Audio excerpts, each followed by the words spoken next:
This weekend marks the 50th anniversary of the Formula 1 safety car, so in celebration of that, let's take a look back at its history. The safety car was introduced at the 1973 Canadian Grand Prix, but it wasn't quite as we know it today.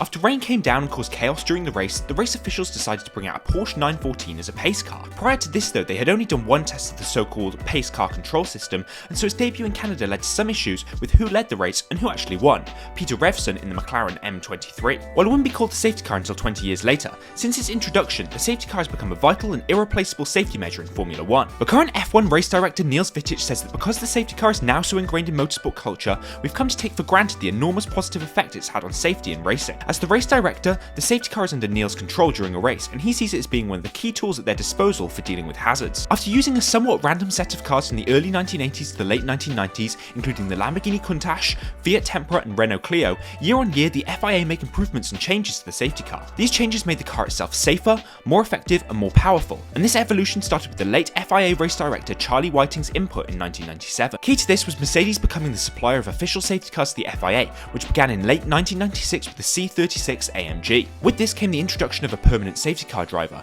and in 1999 Bernd Mailander began his role driving a CLK 55 AMG. He's still the safety car driver today, but in a much different Mercedes AMG GT Black Series and Aston Martin Vantage. The present safety car is at the height of its evolution over the 50 years. It now has full radio communication, international TV feed, full timing and telemetry, and high-resolution GPS tracking of every car on track. As we go racing in Canada again this weekend, 50 years on from its introduction, keep an eye out in the pit lane or on track for this amazing vehicle and its driver, and make sure to subscribe to Apex for the latest in the F1 world.